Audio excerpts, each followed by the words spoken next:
Tomas never intended to become a hero, but the moment he saw Bill clutch his chest after taking that innocent-looking sip of tea, something cold and instinctual snapped into place, and while everyone else in the room panicked, shouted, or froze, Tomas noticed the detail no one else did. The faint, almost metallic scent curling up from the porcelain cup, a smell that didn't belong to chamomile or mint, but to something sharp, deliberate, and deadly, and it's that tiny detail that sends him quietly, urgently, straight to Madison, because if there is one person in this town who understands patterns, poisons, and the ugly secrets people hide behind polite smiles, it's her. And Madison doesn't laugh him off or dismiss his fears. Not when Bill's hands were shaking and his pupils dilated and his lips turned an unnatural shade of gray, and not when Tomas admits, in a low voice meant for no one else, that he thinks someone tried to kill Bill in plain sight, using the oldest trick in the book, a trusted drink. And from that moment on, the two of them form an uneasy alliance, one built on necessity rather than trust, sneaking around hospital corridors, bribing lab techs for early toxicology screens, and retracing Bill's steps hour by hour, cup by cup, person by person, until the list of suspects grows longer and uglier than either of them expected, because this is Bill they're talking about, a man who has burned bridges, shattered loyalties, and left emotional wreckage all over Fairmont Crest. And Madison knows better than anyone that when someone poisons a man like Bill, it's never just about murder. It's about revenge, timing, and making sure the victim knows, even if only subconsciously, that this wasn't random, that this was personal. And as Tomas and Madison dig deeper, the clues begin to stack up in unsettling ways, starting with the tea itself. Sourced from a private blend delivered to Bill's office only twice a month, meaning whoever tampered with it had access, not just to his space but to his routines, his habits, his blind spots. And when Madison discovers traces of foxglove mixed with a synthetic compound that accelerates cardiac failure but metabolizes quickly, fast enough to evade a standard screen, it sends a chill through both of them, because foxglove isn't just poisonous, it's symbolic, a plant historically used by people who wanted their victims to suffer slowly, to feel the betrayal in every heartbeat. And Tomas begins to realize this wasn't meant to be a clean kill but a message, one that says, I could have ended you. And that realization reframes everything, including the timing, because Bill wasn't alone when he drank the tea, and whoever did this wanted witnesses, wanted rumors, wanted fear to ripple through the gates like poison through blood. And as Madison cross-references pharmacy records, botanical suppliers, and recent break-ins, she uncovers a shocking connection to someone Bill once publicly humiliated, a person who lost everything and quietly rebuilt themselves in the shadows. And suddenly Tomas starts seeing familiar faces in a much darker light, noticing how certain people lingered too long near Bill's desk, how someone insisted on serving the tea themselves, how another flinched when Bill collapsed, not in horror but in disappointment. And the tension escalates when Bill regains consciousness, just long enough to whisper something cryptic. 3 words that Madison can't shake. It wasn't meant, before he slips back into unconsciousness, leaving Tomas and Madison scrambling to interpret whether the poison was intended for Bill at all or whether he drank someone else's fate by mistake. A theory that opens a terrifying new possibility, because if Bill wasn't the target, then the real target is still walking around, unaware, and the poisoner is still watching, waiting for another chance. And as Madison secretly tests samples from other tea tins across the estate, she finds inconsistencies. One batch tainted, another clean, suggesting the poison was added after delivery, narrowing the window and tightening the noose around a handful of suspects, including someone Madison never wanted to suspect but can't ignore, someone whose motive is layered with grief, resentment, and unresolved love. And Tomas, torn between loyalty and truth, struggles with the realization that uncovering the poisoner might destroy more lives than it saves, because in this town, secrets are currency, and exposing one always bankrupts someone else. And yet they press on, driven by the sense that this wasn't just an attempted murder, but the opening move in something much bigger, something that ties back to old grudges, buried scandals, and a past crime everyone thought was forgotten. And the deeper they go, the more dangerous it becomes, with anonymous threats slipping under Madison's door, Tomas nearly run off the road one night, and a chilling moment when Madison realizes her lab access has been flagged, meaning someone powerful knows exactly what she's doing and wants her stopped. But instead of backing down, she doubles down,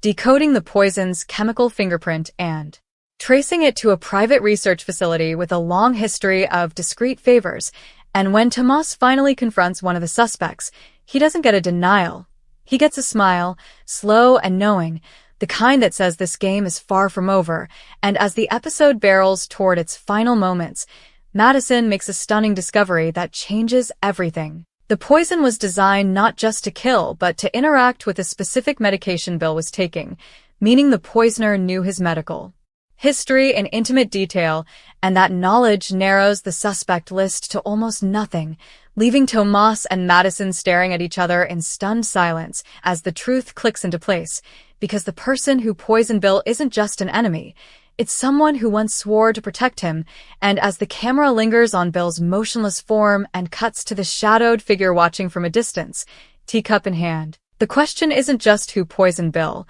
but why they chose now, why they wanted him to live just long enough to know, and how far Tomas and Madison are willing to go to expose a truth that could tear beyond the gates wide open. Picking up right where the danger sharpens, the fallout from Madison's discovery detonates quietly but relentlessly, because once it becomes clear that the poison was calibrated to interact with Bill's private medication regimen, Tomas realizes the crime scene isn't just the office or the teacup. It's Bill's entire life, his prescriptions, his doctors, his confidants, and the carefully curated circle of people who knew exactly how fragile his health really was, and that realization sends Tomas and Madison into a race against time as Bill's condition fluctuates unpredictably, improving just enough to give false hope before crashing again in terrifying waves that leave the doctors baffled and the family unraveling. And Madison, refusing to accept coincidence, sneaks into the hospital's restricted records late one night,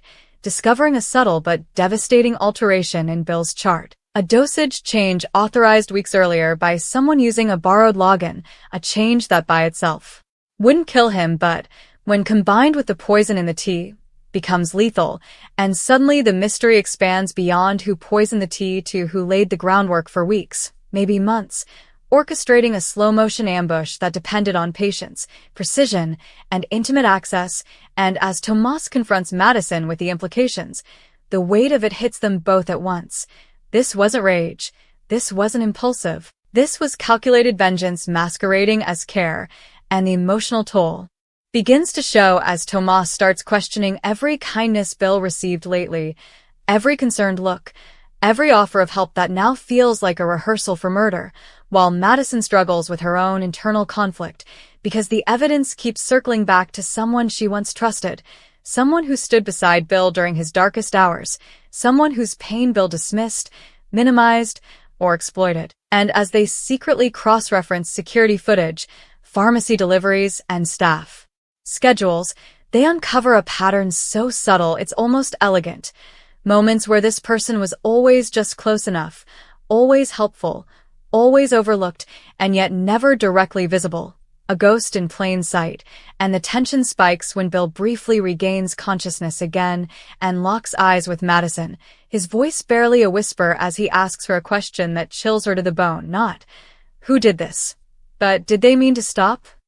A line that suggests Bill knows more than he's letting on, or worse, that he recognizes the hand behind the poison, and that knowledge terrifies Madison more than any lab result ever could, because if Bill knows who tried to kill him, then the poisoner knows Bill might talk, and that puts everyone in immediate danger, especially Tomas, whose snooping hasn't gone unnoticed, culminating in a heart-stopping moment when Tomas finds his car tampered with, the brake line nicked just enough to send a message, but not enough to finish the job, and it becomes clear the poisoner is escalating, willing to create new victims to protect the original sin, and yet Tomas refuses to back down, pushing harder, confronting allies, enemies, and ghosts from Bill's past, including an old legal case that resurfaces with startling relevance, revealing that Bill once destroyed someone's life under the guise of justice. A case where evidence vanished, testimony shifted, and the wrong person paid the price. And Madison connects the dots with sickening clarity.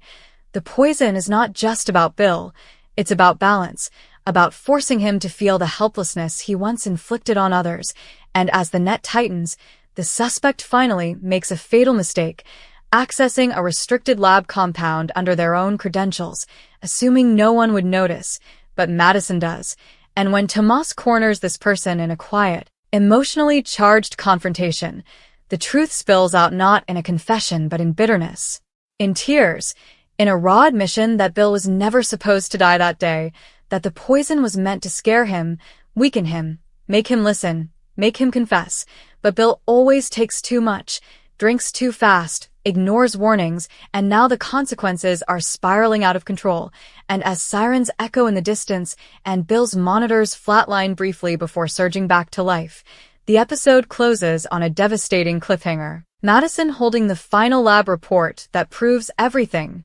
Tomas staring at the person he now knows tried to play God, and Bill opening his eyes one last time, the faintest, cruelest smile on his lips, as if he's already decided how he's going to use this betrayal to his advantage, because in Beyond the Gates, survival isn't the end of the story, it's just the beginning of the revenge. And the story only darkens from there, because Bill's survival doesn't bring relief, it ignites war, and the moment he stabilizes enough to be moved out of intensive care, the balance of power inside Beyond the Gates begins to shift in subtle, dangerous ways, as whispers ripple through the estate about who knew what, who visited Bill last, and who suddenly looks just a little too nervous when his name is mentioned. And Tomas and Madison quickly realize that exposing the poisoner isn't the finish line, it's the spark that threatens to burn the entire community to the ground, especially when Bill, weak but razor-sharp, starts manipulating the situation from his hospital bed, leaking selective information, hinting to different people that he knows exactly who betrayed him, watching carefully to see who panics, who lashes out, and who tries to silence Tomas and Madison before they can speak. And Madison becomes increasingly uneasy when she notices Bill asking pointed questions about the poison's composition, not out of fear but curiosity, as if he's already calculating how to turn this near-death experience into leverage. And Tomas, caught between disgust and dread, begins to understand that Bill may be as dangerous alive as he ever was before, if not more so, because now he's a victim with a narrative, and in this town, narratives are weapons. And things escalate when the suspect they cornered recants parts of their emotional confession, insisting they never altered the tea directly, only supplied the compound, suggesting a second hand in the crime, someone who finished the job without fully understanding the consequences. And that revelation fractures the case wide open, forcing Tomas and Madison to confront the horrifying possibility that there are two conspirators, one driven by vengeance, the other by greed, loyalty, or fear. And as Madison reanalyzes the lab data, she uncovers trace elements that don't match the original compound, proof that the poison was adjusted at the last minute, making it stronger, more volatile, more lethal, and that tweak could only have been made by someone with advanced chemical knowledge, narrowing the field again and pulling an unexpected name into focus, someone whose calm demeanor and spotless reputation suddenly feel like camouflage. And Tomas struggles with the moral weight of what comes next, because bringing this truth to light will destroy families, careers, and alliances that have defined Beyond the Gates for decades. But the danger becomes impossible to ignore when another cup of tea is found tainted, this one intercepted before it reaches its intended recipient, confirming that the poisoner hasn't stopped, hasn't learned, hasn't been satisfied. And that second attempt sends shockwaves through Madison, who realizes the original crime wasn't just revenge. It was a test, a rehearsal for something bigger, something designed to destabilize the entire power structure surrounding Bill. And as tensions boil over, Bill finally confronts Tomas privately, delivering a chilling monologue about betrayal, control, and survival, making it clear that he knows Tomas and Madison are circling the truth and that he doesn't intend to be exposed as a helpless pawn in someone else's game, because if he's going down, he'll take everyone with him. And Madison, listening from a hallway, understands in that moment that justice and safety are no longer aligned goals, because stopping the poisoner might empower Bill in ways far more destructive. And the episode crescendos with Madison making a devastating choice, She withholds one crucial piece of evidence, a final chemical signature that would conclusively name the second conspirator, choosing instead to buy time, to protect Tomas,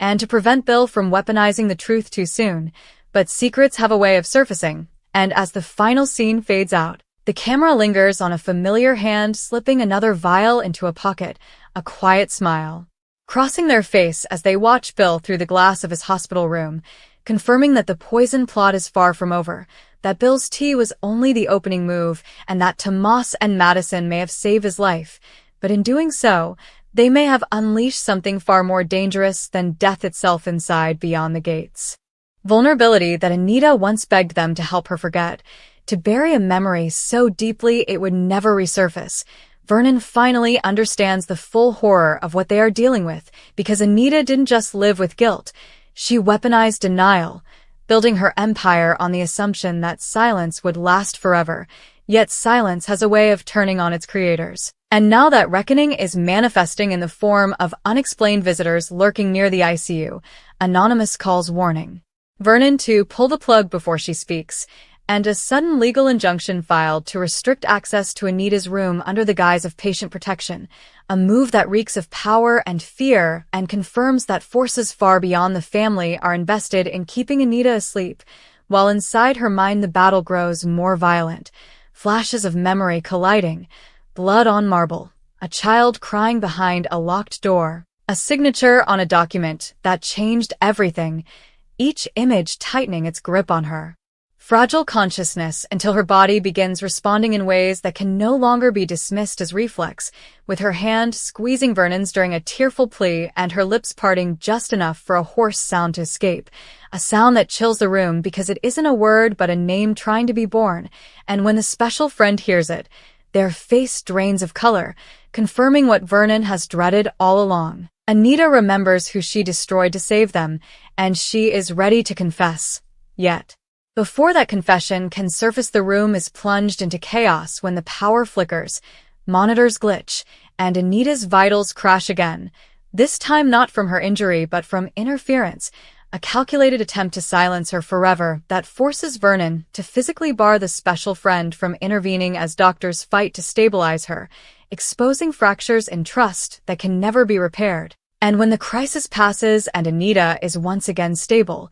Vernon realizes there is no turning back, no more secrets, no more half measures, because Anita's coma has already detonated the family from the inside out. Alliances are shattered, enemies emboldened, and the truth is clawing its way to the surface with every labored breath she takes. And as Vernon leans close to her ear and begs her to stay with him, to come back gently if she must come back at all, Anita's brow furrows, her eyes flutter open for the briefest, most devastating second, and though they quickly slide shut again, Vernon hears it clearly this time, the whispered name that confirms everything, the name of the person whose life was sacrificed to protect the gates of Fairmont Crest,